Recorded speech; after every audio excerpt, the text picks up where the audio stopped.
Agro Record News. Oferecimento. Bradesco, de ponta a ponta é com o Bradesco que o agro conta. Micro Essentials da Mosaic, NPS em grano no único.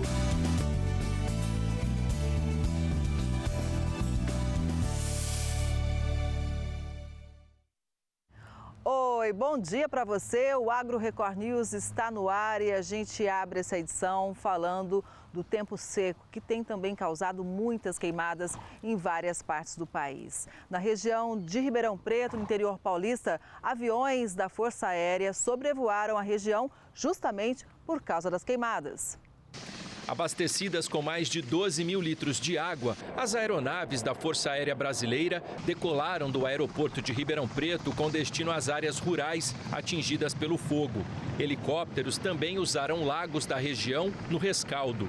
Ele capta a água e joga em cima do foco. Óbvio que a capacidade do helicóptero é menor que do KC, mas por isso que no estudo que a gente fez de manhã no planejamento, dependendo do tipo, o fogo maior, o KC atacou e os focos menores foram os helicópteros. Trabalho conjunto, todas as três forças atuando juntamente com os bombeiros, com a Defesa Civil do Estado de São Paulo, foi um trabalho conjunto no dia de hoje. Uma equipe do jornalismo da Record embarcou na aeronave. Do alto é possível ver centenas de hectares de cultivo de cana-de-açúcar queimados. Usinas estimam a perda de um mês de produção. Segundo o governo de São Paulo, 34 mil hectares foram destruídos, o equivalente a 34 mil campos de futebol. Quase 50 focos de fogo foram extintos em 12 municípios. 66 pessoas ficaram feridas e 2 brigadistas de uma usina morreram. As autoridades estimam que no auge dos incêndios, 810 pessoas ficaram desalojadas. Em algumas cidades, os moradores continuam fora de casa. É o caso de Pradópolis, município de 17 mil habitantes. Neste assentamento, pelo menos 300 famílias foram atingidas.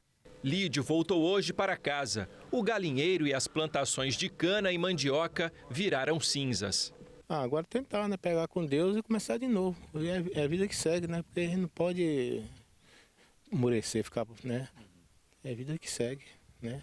A Defesa Civil enviou colchões, cestas básicas e água a Pradópolis. Os desalojados estão na casa de parentes. Eu olhei pela janela. A senhora que eu vi aquele fogão que vinha, sabe? E aquele vento, aquele fogo que vinha, que eu falei, Senhor, tem misericórdia. Nunca tinha visto na minha vida. A idade que eu tô, eu nunca vi um fogo desse, meu Deus. Nunca vi. Foi demais. Para mim, o mundo estava acabando. Eu falei, Senhor da glória, que dia que eu vi um monte de gente queimado. Agora esse fogão que vem pro nosso lado é para acabar com nós tudo mesmo. Em Ribeirão Preto, choveu no final de semana, o que causou a melhora na qualidade do ar. Em 5 cidades da região, as aulas foram suspensas hoje para a limpeza da fuligem nas escolas.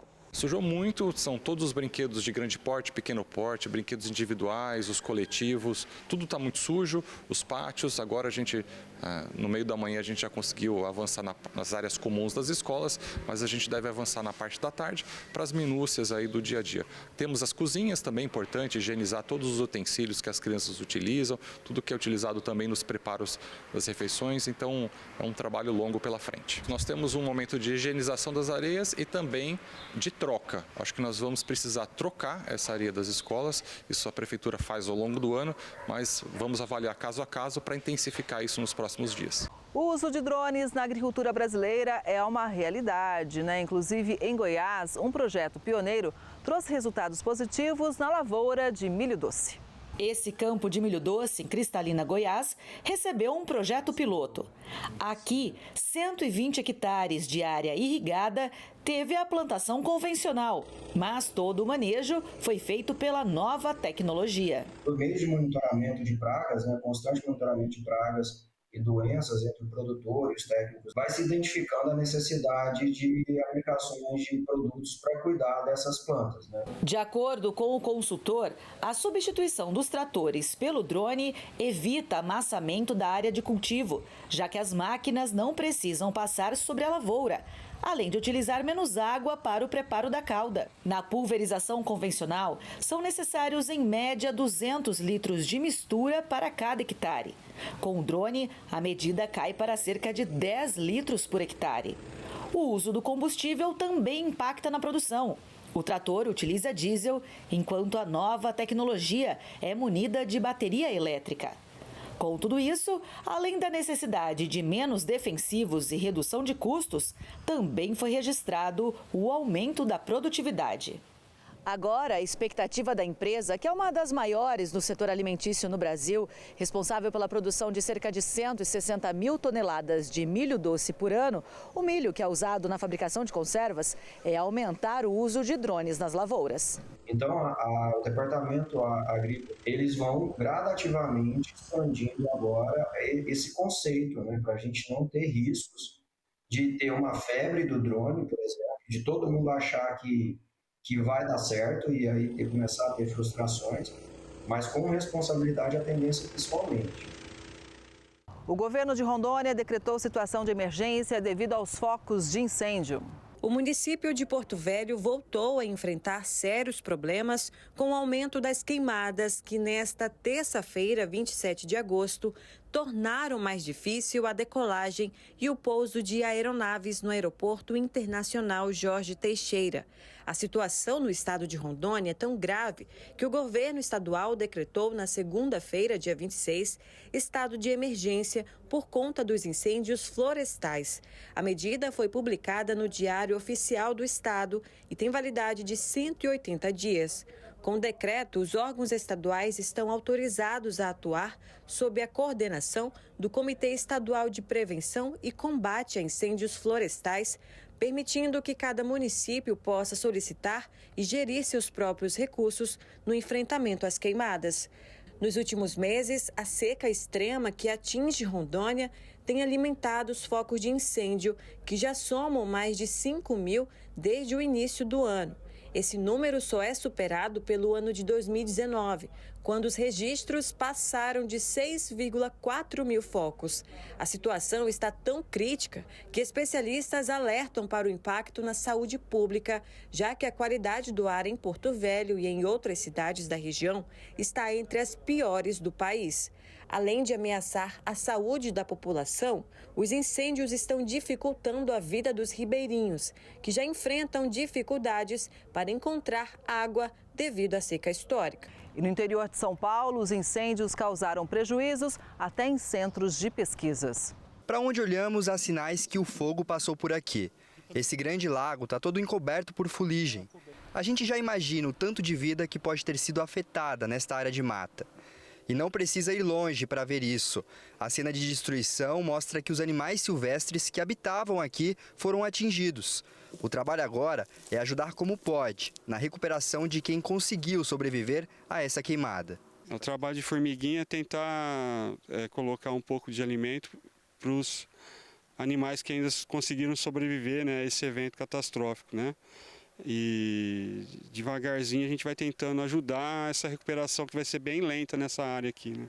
A nossa equipe seguiu em frente e no caminho mais sinais de destruição. Ainda tinha tronco pegando fogo e cinzas recentes. O nosso destino é o Instituto de Zootecnia de Sertãozinho. Logo na entrada não estava do jeito que a gente gostaria de ver. Uma área de fazenda com mais de 2.300 alqueires estava com uma paisagem desoladora. O Instituto de Zootecnia de Sertãozinho tem mais de 10 anos de trabalho voltado a aumentar a produtividade, eficiência e bem-estar animal. Além disso, é pioneira na pesquisa mundial científica sobre o gado da raça Nelore. Apesar do fogo ter atingido grande parte da fazenda e anos de pesquisa serem perdidas, todos os animais estão bem. Elas acabam tendo alguma interrupção, porque se a gente está analisando o ganho de peso dos animais, né, qualquer fator que influencia na sua dieta, na sua alimentação, no seu cotidiano, acaba afetando a análise de resultados. Então a gente tem o prejuízo do acompanhamento das pesquisas, mas as coisas mais importantes que a gente tem agora na sequência no Instituto de Zootecnia vão ser mantidas. A gente vai ter uma prova de ganho de pesos com animais nossos e animais de terceiros e o leilão que estava programado e que a gente vai conseguir manter a data e realizar.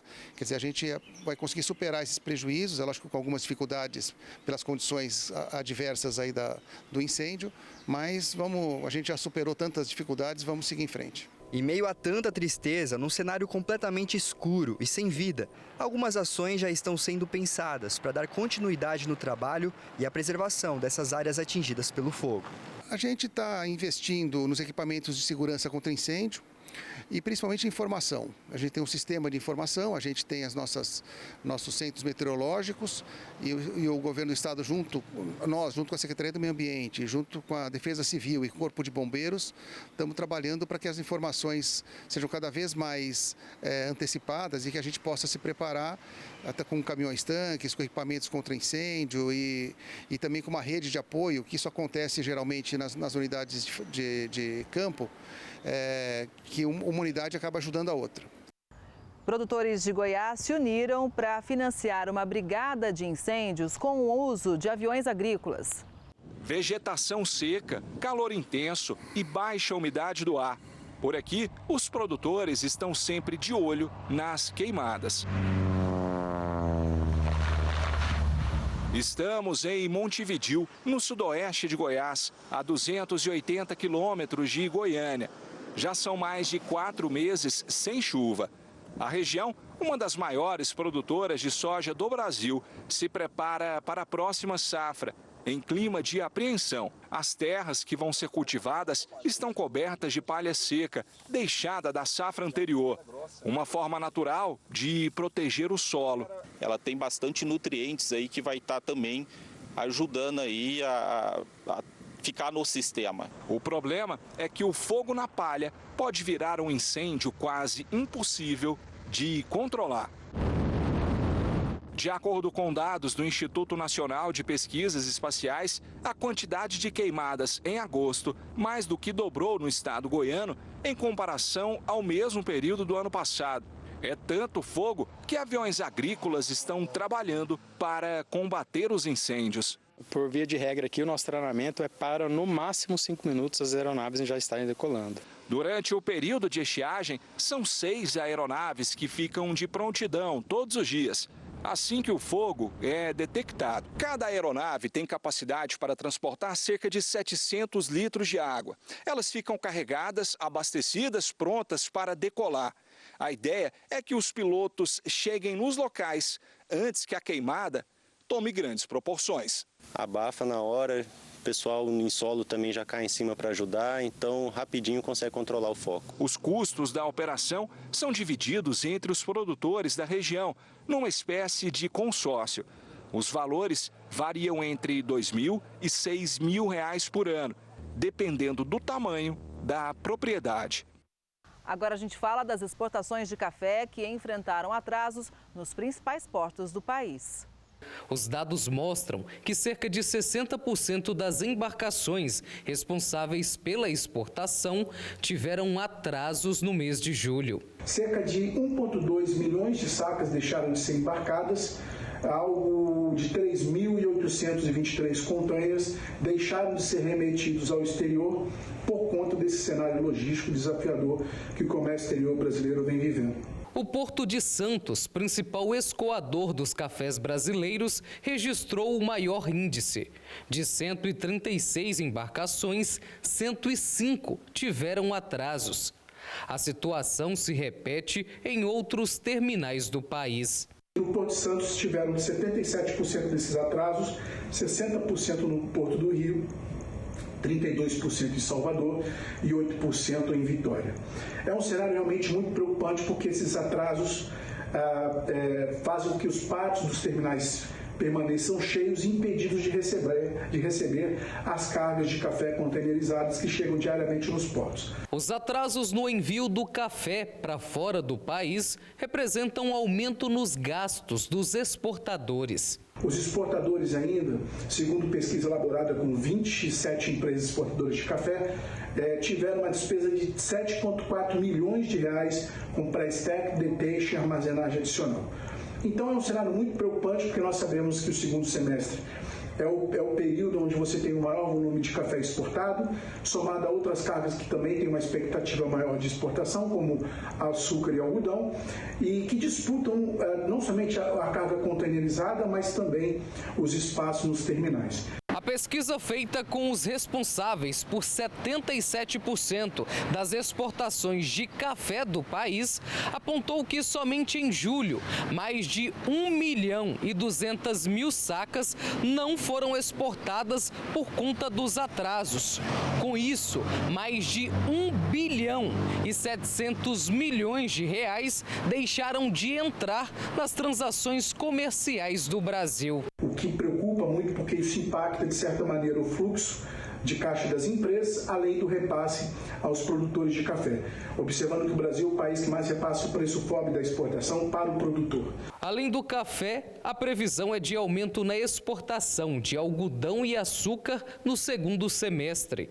Para o diretor técnico, se os atrasos continuarem, os desafios e prejuízos ao setor exportador devem aumentar ainda mais. É importante que as autoridades públicas entendam que o agronegócio brasileiro está fazendo um belo trabalho de exportação, mas com prejuízos muito elevados e não previstos na exportação. Então é importante que se busque o diálogo com todos os elos da cadeia e que principalmente se resolva o impasse do STS-10 no Porto de Santos para que haja maior oferta de espaços de container aos usuários de carga e evitemos aí que a continuidade desses prejuízos ao setor. O governo de Minas Gerais e a Universidade Federal de Lavras assinaram um convênio para a criação de um sistema inovador de gestão agropecuária. O investimento é de 21 milhões de reais. O convênio foi assinado na sede da Universidade Federal de Lavras, no sul de Minas, e é para desenvolvimento de um novo sistema tecnológico para o gerenciamento da defesa sanitária agropecuária de Minas Gerais. O objetivo é entregar um software de gestão para ser utilizado por produtores rurais, profissionais autônomos, transportadores de animais, estabelecimentos, agroindústrias e demais envolvidos em todas as cadeias produtivas do setor. Esse sistema dotado de inteligência artificial, interligado com as câmeras nas rodovias, fazendo um cruzamento das bases de dados do IMA, dá para a gente a tranquilidade de que nós vamos saber se tem carga sendo transportada sem acompanhamento sanitário, se tem carga indo em direção que não foi declarada para a autoridade sanitária, e isso nos permite uma fiscalização muito mais efetiva. É uma forma de proteger, ao mesmo tempo, o consumidor, mas também aqueles que produzem da forma correta. E a maior parte do nosso estado é feita de produtores rurais que estão ali lutando para garantir que o seu queijo seja produzido dentro do padrão, que o seu café esteja dentro do padrão, que o seu gado esteja dentro do padrão. Não seria justo a gente permitir a circulação desses produtos contrabandeados, desses serviços fora do sistema, por aí. Com o desenvolvimento da ferramenta, vai ser possível direcionar e fortalecer a atuação da defesa agropecuária em todo o estado. É um projeto inovador, um projeto que vai, sem dúvida, valorizar muito o trabalho da defesa agropecuária, otimizar esse trabalho para a gente ter mais rastreabilidade e, principalmente, nas questões de emergência sanitária, podemos atender os produtores. O sistema vai utilizar inteligência artificial e cruzamento de dados para apontar áreas críticas do estado. O acesso vai poder ser feito tanto por plataforma web quanto por aplicativos de celular. E esse novo sistema, a gente espera que ele dê agilidade e economia nas ações do IMA. Como que seria essa economia? Se tem tem uma suspeita. Aqui em Lavras, nós vamos ter os melhores técnicos aqui mais próximo para agir. Se é uma suspeita no norte de Minas, nós vamos estar lá. Então, o que a gente espera? A agilidade e a assertividade. Além de trazer mais segurança alimentar para a população, Minas poderá ser reconhecido como estado pioneiro por mercados externos, já que muitos países têm rigorosas exigências para a importação de produtos agropecuários. Esse convênio aqui, um convênio que vai fortalecer o sistema Cidagro, o nosso sistema de cadastro que nós temos dessas unidades produtivas em Minas Gerais, vai agilizar e dar mais segurança para os produtores em Minas e, com certeza, vai gerar mais renda, vai gerar mais emprego e a nossa agropecuária cada vez mais forte. Outro destaque com o sistema pronto vai ser o monitoramento de estradas mineiras para coibir a clandestinidade e evitar a disseminação de doenças animais e vegetais. De acordo com o IMA, o convênio prevê R$21 milhões em repasses ao longo dos meses de desenvolvimento do projeto. Parte do investimento vem de recursos do Acordo Judicial de Brumadinho e há também recursos financeiros do Fundo Estadual de Proteção e Defesa do Consumidor do Ministério Público de Minas Gerais. Nós estamos falando de R$6 milhões que vieram do Acordo de Brumadinho, mais R$7 milhões de uma parceria com o Ministério Público, e isso tudo nos permite, nesse momento, a segurança de que esses R$13 milhões vão resultar em muitas dezenas de milhões de reais de economia na atividade de fiscalização e na segurança da fiscalização realizada. Então é dinheiro gasto com eficiência para garantir serviços melhores para o cidadão na ponta, mais ágeis. Essas plataformas vão ser acessíveis não só ao nosso corpo de fiscalização, mas às empresas credenciadas que prestam serviço para o setor, aos operadores logísticos, às transportadoras, aos próprios produtores, de forma que todo mundo vai estar inserido dentro desse novo ambiente digital criado a partir dessa colaboração entre IMA, Secretaria de Agricultura e Pecuária e UFLA. O preço médio da batata caiu quase 12% no atacado. É resultado da colheita, que segue avançando. Na última semana, o preço da batata tipo Ágata especial foi de R$ 100,50 a saca de 25 quilos no atacado de São Paulo, um recuo de 10,18% em comparação ao período anterior. Em Belo Horizonte, Minas Gerais e no Rio de Janeiro, as baixas foram de 8,91% e 11,64%, com respectivas médias de R$ 89,02 e R$ 96,81 a saca. Segundo pesquisadores do Hortifruti CPEA, a queda é atribuída, sobretudo, à normalização do ritmo de colheita, favorecida pelo tempo mais firme. Além disso, a proximidade do período de fim de mês tende a enfraquecer a procura pelo produto. Já o preço da banana segue subindo, resultado da oferta limitada. No norte de Minas Gerais e na Bahia, o clima desfavorável e a pressão por doenças foram os principais responsáveis pela limitação da produção de banana prata. De acordo com o IMET, chuvas volumosas no início do ano, uma longa estiagem e ondas de calor prejudicaram a produção.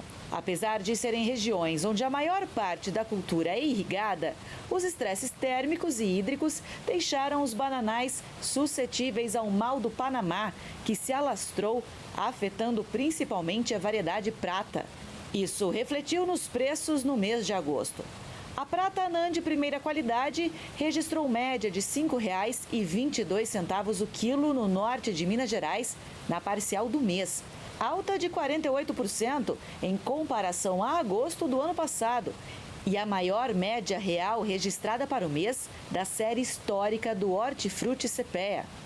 De acordo com os produtores norte-mineiros e oeste baianos, não há expectativa de aumento do volume da prata neste ano, somente em 2025. A produção de grãos deve registrar um aumento de quase 17% na próxima safra-verão no Rio Grande do Sul.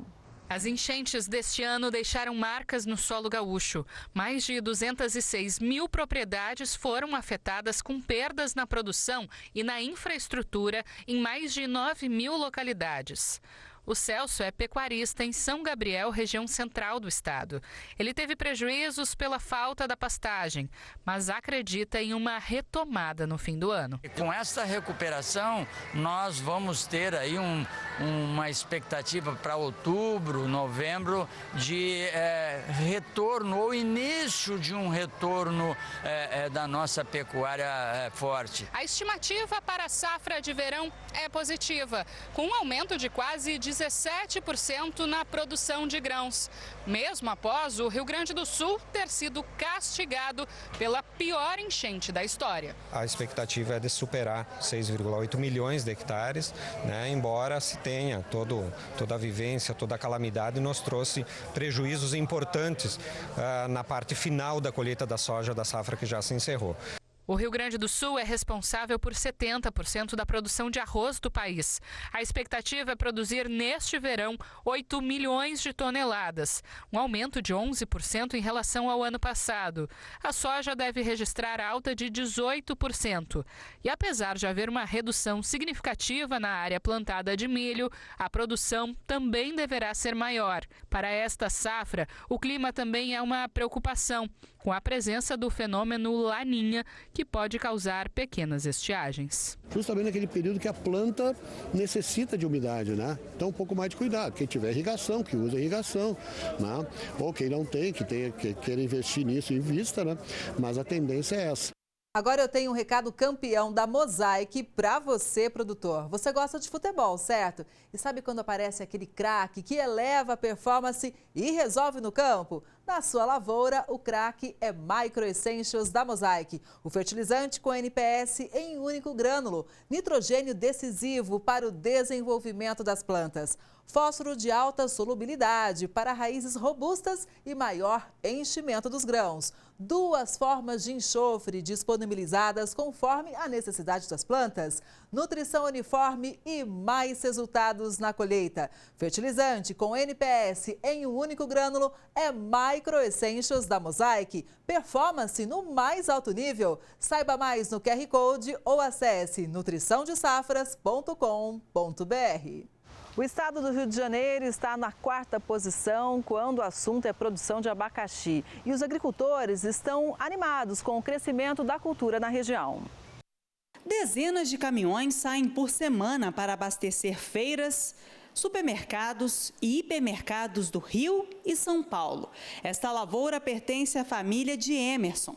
Atualmente, eles cultivam abacaxi em uma área de 50 hectares. O abacaxi, ele não só se tornou uma produção de qualidade por gostar do trabalho com a lavoura em si, mas hoje é um retorno muito grande financeiro, de trabalho, de investimento para toda a família, que abrange, né?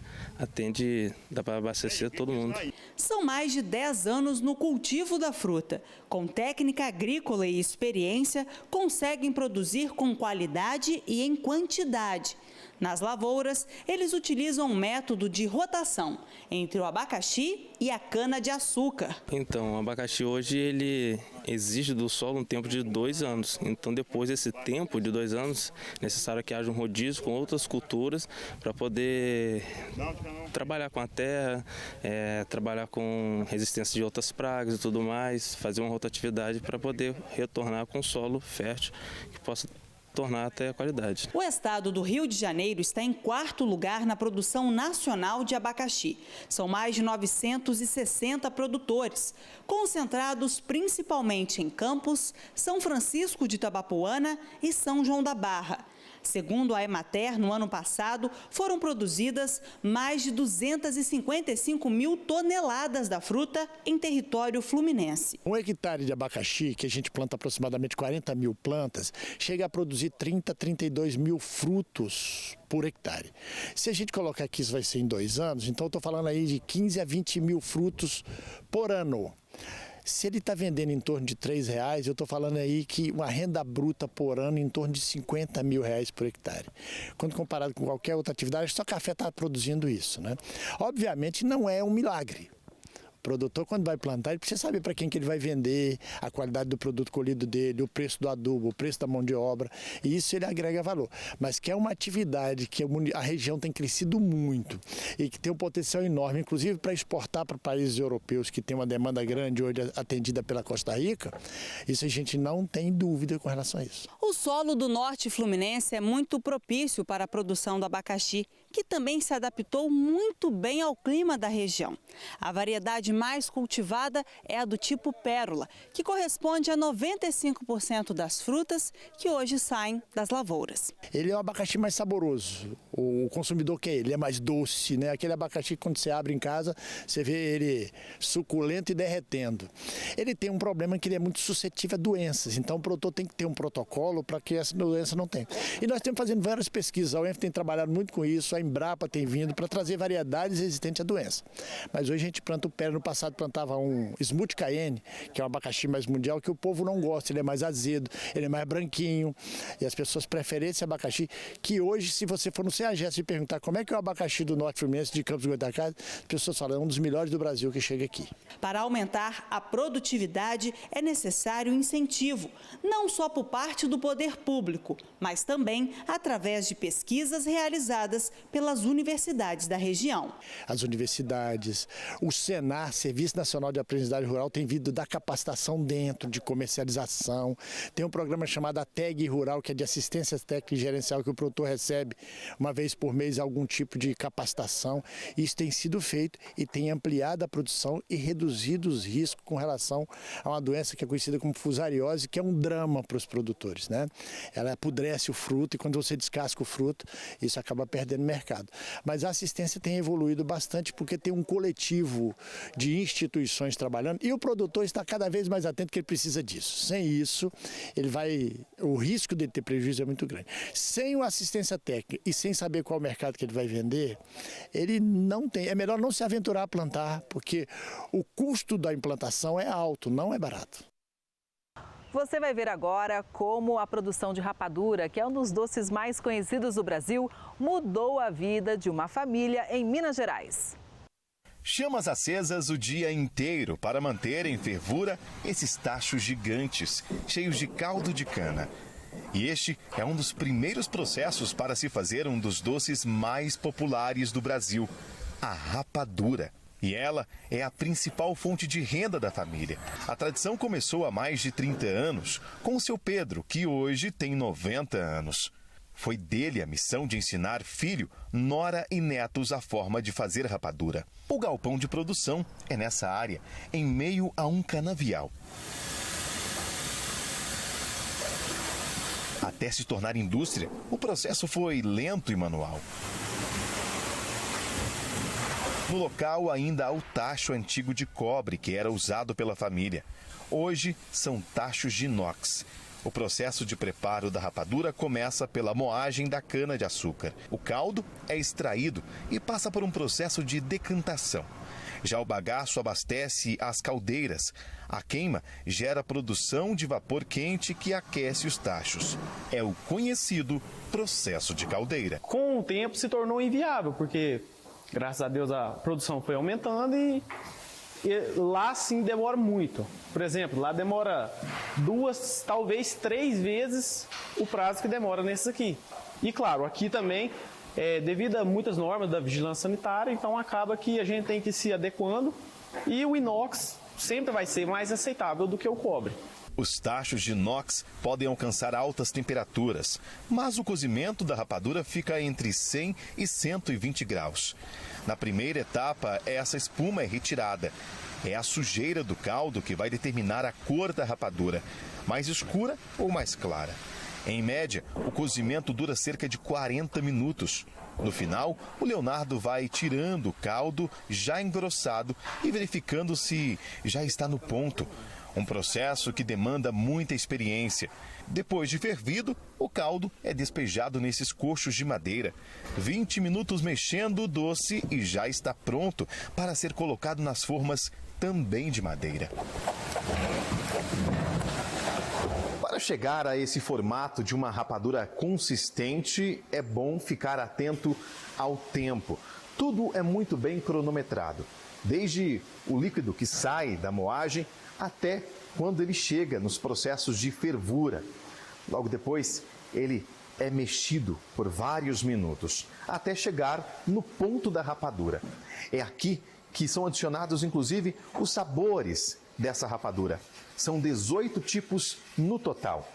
3.000 litros de garapa e 1.500 doces produzidos todos os dias. A gente tem essa aqui com amendoim inteiro e temos ela com amendoim moído. A rapadura com gengibre, com abóbora, mamão e leite, mamão e coco. Segundo a Emater, atualmente há 19 unidades de processamento da cana e um total de 40 produtores de rapadura no estado. Juntos, eles produzem por mês 95.556 unidades ou 2.171 caixas do produto. Minas Gerais é o segundo maior produtor de rapadura do Brasil, com 27% da produção nacional. Além da iguaria, essa empresa de São Gotardo também produz o pé de moleque e a paçoquinha, e um dos filhos é responsável pelo doce. O amendoim que é usado para paçoquinha, ele fica mais torrado do que o da rapadura. A rapadura, ele fica torrando menos tempo, porque ele precisa estar mais claro um pouco. O filho mais novo fica no processo final de embalagem e preparo das cargas. O doce é vendido para várias partes do Brasil. O meu papel aqui costuma ser mais embalar e colocar nos rótulos e já mandar para o cliente. São vários estados que pegam, até com exportação também. Antes de ser dono de empresa, o Milton descobriu que para obter o doce da rapadura, ele precisava trabalhar duro. Esses dois objetos fizeram muito parte da sua vida, né? Aos 7 anos de idade, dentro de um canavial, trabalhando desde criança. Com certeza. Desde criança a gente já trabalha ajudando a família e desde que com 7 anos ainda não cortava cana não, mas já ajudava. Aí ali por uns 12, 13 anos a gente já começou a cortar a cana, trabalhando para os vizinhos, que a gente não trabalhava para a gente ainda. Qual o recado que você deixaria para os seus filhos hoje, tendo em vista a história que você tem de muito trabalho? Que a vida não é fácil, né? Tem que lutar muito, tem que começar desde novo, mas com fé em Deus a gente vence. É uma responsabilidade grande. Sim, porque a gente não pode, como que se diz, queimar o filme, né? Tem que continuar com a mesma qualidade e sempre modernizando cada vez mais. Os 3 filhos que a gente pretende tomar conta o resto da vida, se Deus quiser.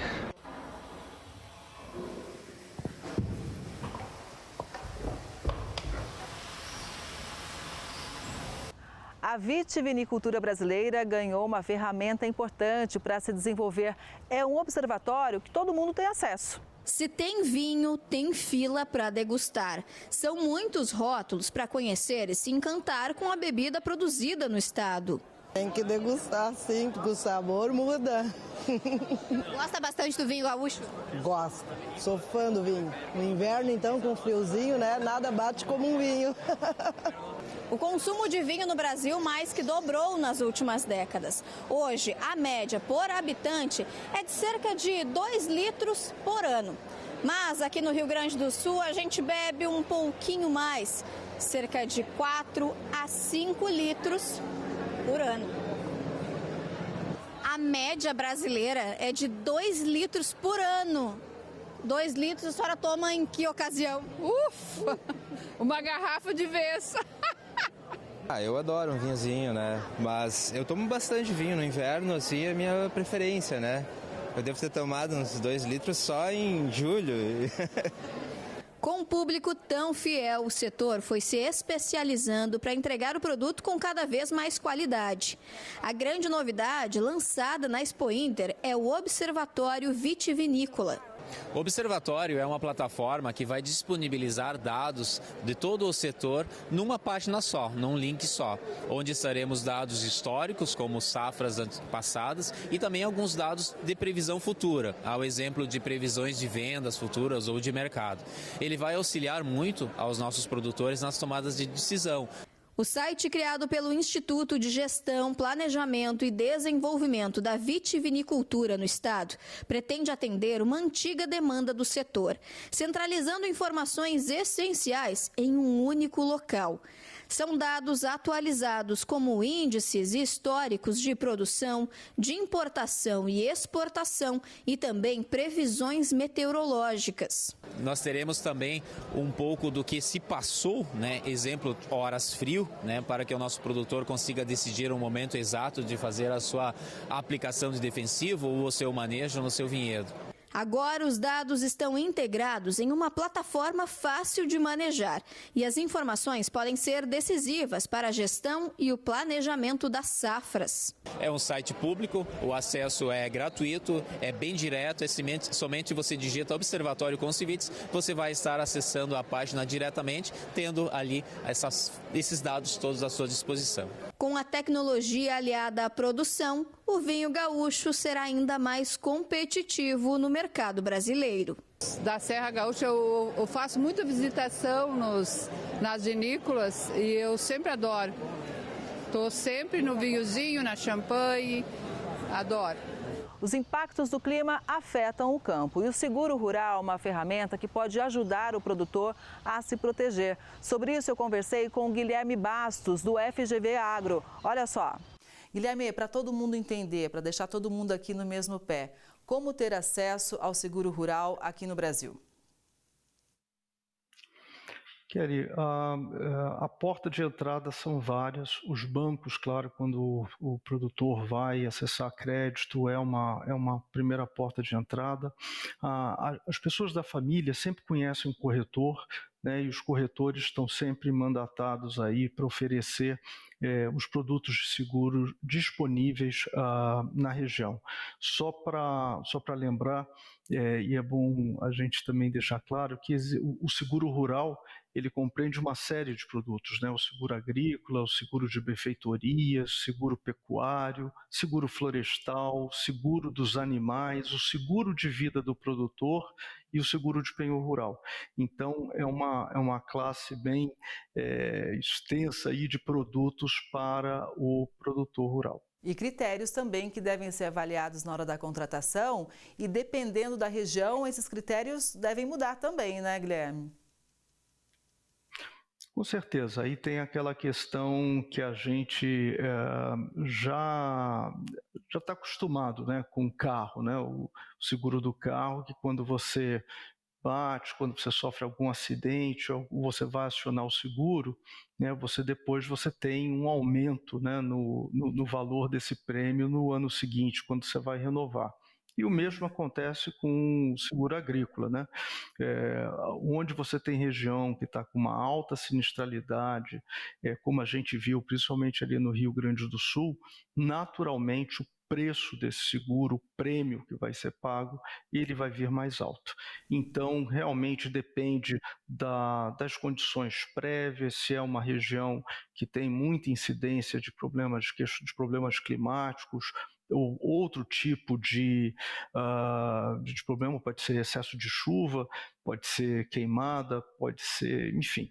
Aí depende da cobertura, né, desse seguro agrícola para você poder fazer essa avaliação de como é que você vai se encaixar nesse produto. Agora, Guilherme, como é que é o seguro rural brasileiro, isso comparado com os seguros de outros países? Olha, Kelly, nós temos, eu diria que o Brasil tem muito a caminhar, principalmente com a participação do governo, que precisa, querendo ou não, ajudar a reduzir esse prêmio, esse valor do seguro ao produtor. A gente está falando de um produto, né, que atinge uma classe que a gente fala, quando a gente tem um acidente de carro, acontece conosco, com uma outra pessoa, mas são poucos envolvidos nesse processo. Quando acontece algum problema climático, enfim, como a gente tem observado, é uma área extensa, né? Então, realmente você precisa ter uma subvenção para você reduzir esses valores, senão eles ficam muito caros e ficam com dificuldade, o produtor fica com dificuldade, uma questão de capacidade financeira de pagar. Esse montante, né, o Brasil hoje, em média, aí, nos 3 últimos anos, tem colocado R$1 bilhão, né? Isso com certeza não é muito. Hoje ele consegue cobrir em torno de 6 milhões de hectares somente, contra, por exemplo, nos Estados Unidos, né, que você gasta aí em torno aí de são 10 bilhões de dólares, né, de suporte à subvenção ao prêmio, né, e tem uma cobertura de mais de 80%. Então, eu diria que o Brasil, nessa área, ele tem muito a desenvolver. E o que a gente tem visto é que é uma política agrícola que precisa ser fomentada, precisa ser bem observada aí pelo governo, para que a gente possa, inclusive, evitar lá na frente que tenhamos a necessidade de renegociação de dívidas. Guilherme, você trouxe um número muito importante, né? Que são 6 milhões de hectares de área segurada aqui no Brasil, isso em 2023. Mas se a gente abrir uma janela maior, a gente pode dizer que a área segurada aumentou ou diminuiu?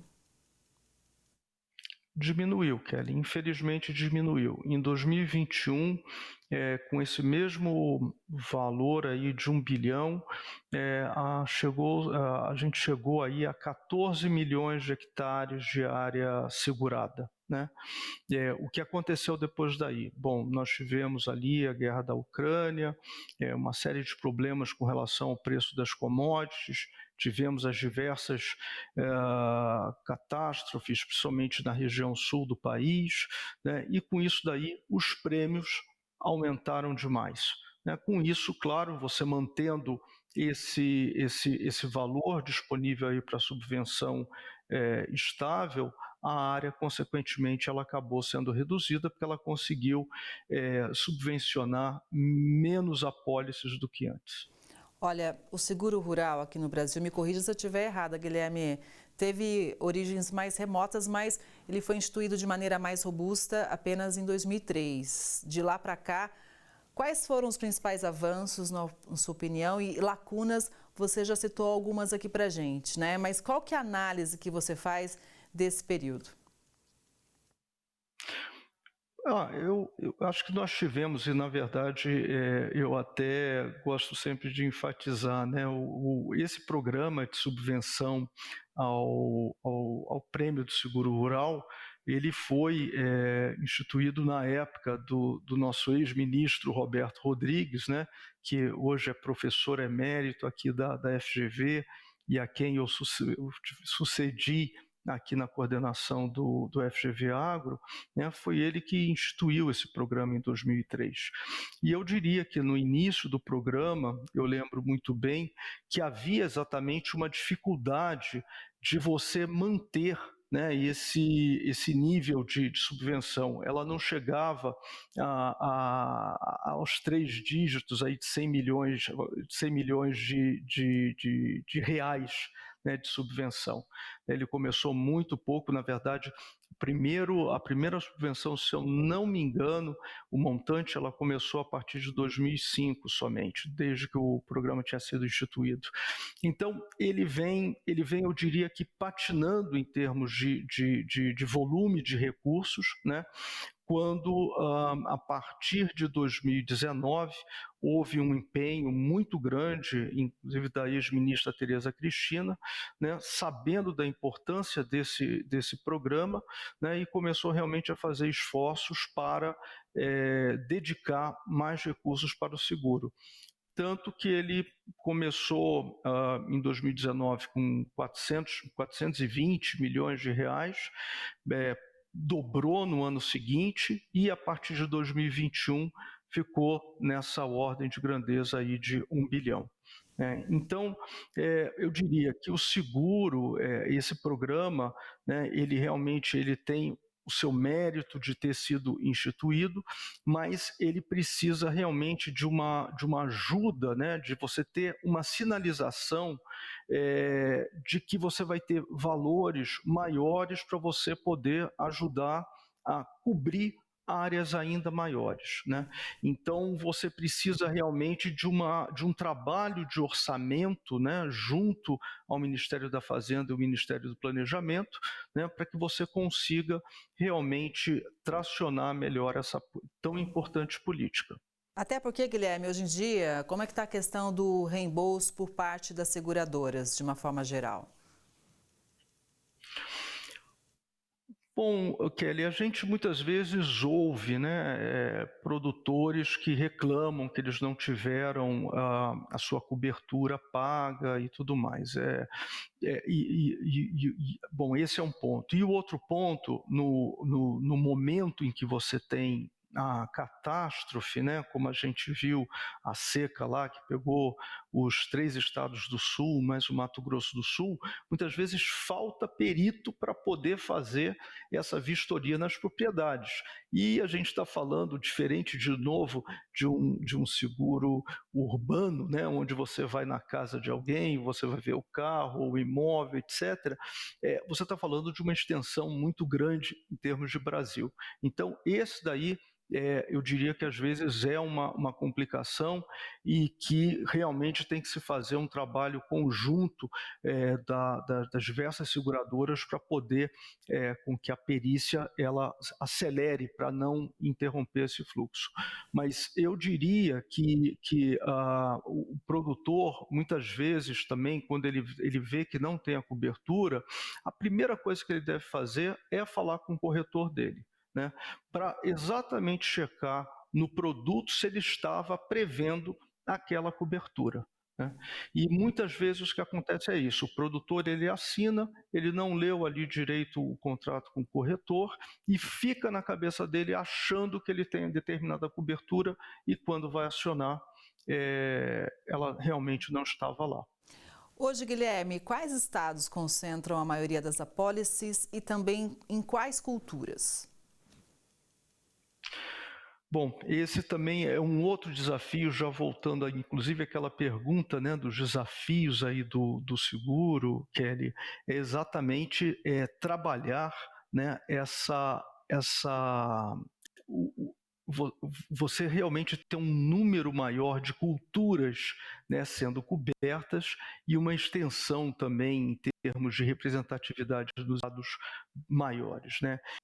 Então, hoje tem uma concentração muito grande na soja e no milho, mais de 50% das coberturas para essas duas culturas. Aí tem uns 9% vai para trigo, para uva, né? Tem culturas que a gente também, como cana-de-açúcar, né, que teve problemas com geada, que representam apenas 2% do seguro contratado. Café, apenas 4%. Né? Então, a gente vê o espaço que tem aí para outras atividades agrícolas.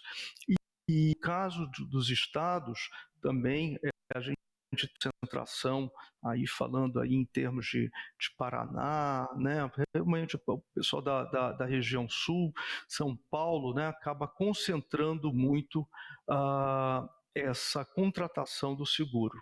O que é bom, porque a gente vê onde você realmente tem tido os problemas, inclusive mais recorrentes, mas, por outro lado, você sabe que tem o caso do Mato Grosso, né, que sofreu com seca no ano passado, né, e que estava desprovido de produto de seguro lá para boa parte da região.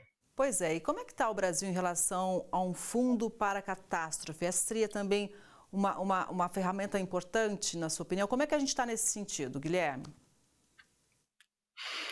Olha, o fundo de catástrofe, né, é um fundo que estava para ser já regulamentado já há um bom tempo, né, e finalmente aí já num trabalho que as seguradoras, resseguradoras e o setor produtivo têm feito de retomar, né, a regulamentação desse fundo catástrofe. Ele vai servir exatamente para dar um colchão, aí nesses momentos, né, em que você tem essa sinistralidade, né, aumentando demais, em demasia, e que muitas vezes as geradoras também elas acabam se afastando um pouco quando você tem uma situação exatamente sucessiva como a gente previu aí nos últimos 4 anos. Então isso é uma forma de dar uma estabilidade. Ele vai funcionar feito como se fosse um fundo de crédito, FGC, né? A ideia é que ele seja 100% administrado de forma privada, né?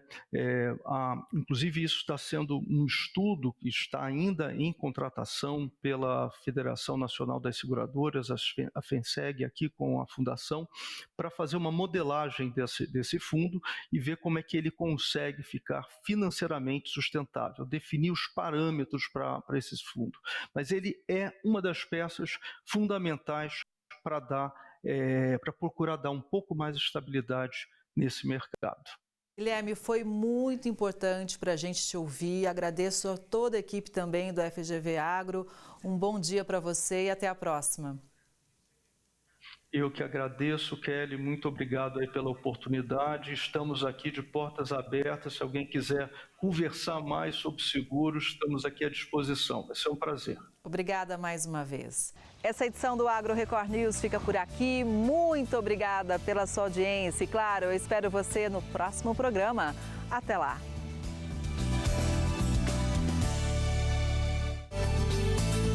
Agro Record News. Oferecimento. Bradesco, de ponta a ponta é com o Bradesco que o agro conta. Micro Essentials da Mosaic, NPS em grano no único.